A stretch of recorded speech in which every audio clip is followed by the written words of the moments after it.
రాష్ట్రానికి rain alert జారీ చేసింది వాతావరణ శాఖ. ఈ రోజు నుంచి మరో 4 రోజుల పాటు వర్షాలు పడే అవకాశం ఉందని తెలిపింది. పలు ప్రాంతాల్లో మోస్తరు నుంచి భారీ వర్షాలు కురిసే ఛాన్స్ ఉన్నట్లు అంచనా వేసింది ఐఎంటీ. ఇవాళ పలు జిల్లాల్లో వర్షం పడింది. మరోవైపు ప్రాజెక్టులకు వరద ప్రవాహం కొనసాగుతోంది. పలు ప్రాజెక్టుల గేట్లు ఓపెన్ చేసి నీటిని దిగువకు వదులుతున్నారు అధికారులు.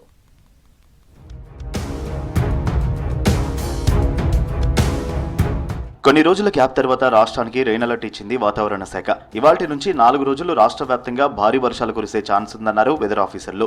ఇవాళ రేపు ఉత్తర తెలంగాణ, మధ్య తూర్పు, పశ్చిమ జిల్లాల్లో వర్షాలు పడే ఛాన్స్ ఉందన్నారు. సౌత్ తెలంగాణలో మోస్తరు నుంచి భారీ వర్షాలు పడతాయన్నారు. బంగాళాఖాతంలో ఏర్పడిన ఉపరితల ఆవర్తనం క్రమంగా బలపడి అల్పపీడనంగా మారిందన్నారు. దీని ప్రభావం రాష్ట్ర వ్యాప్తంగా ఉంటుందన్నారు అధికారులు.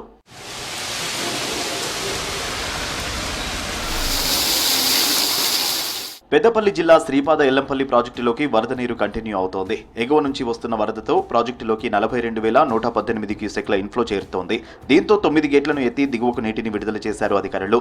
ఎస్ఆర్ఎస్పీ నుంచి వరద రాగా దిగువ గోదావరిలోకి 38,655 క్యూసెక్లు, హైదరాబాద్ మెట్రో సిటీకి 313 క్యూసెక్లు, నంది పంప్ హౌస్ ద్వారా మిడ్మానేరుకు 3,150 క్యూసెక్ల నీటిని పంపిస్తున్నారు అధికారులు.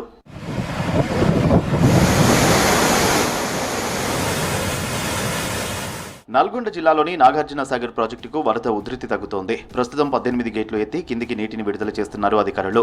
ఇన్ఫ్లో అవుట్ఫ్లో 19,07,567 క్యూసెక్లుగా ఉంది.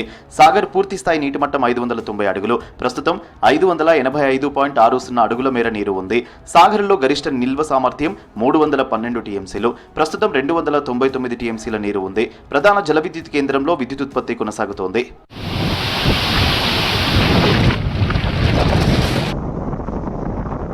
నిర్మల్ జిల్లా గడ్డెన్న ప్రాజెక్టులోకి భారీగా వరద నీరు చేరుతోంది. ఎగువ నుంచి వస్తున్న వరదతో ఒక గేటెత్తి నీటిని దిగువ ప్రాంతాలకు విడుదల చేస్తున్నారు. ప్రాజెక్టు పూర్తి స్థాయి నీటి మట్టానికి వరద చేరింది. 1127 క్యూసెక్లు కంటిన్యూ ఇన్ఫ్లో అవుట్ఫ్లో అవుతోంది.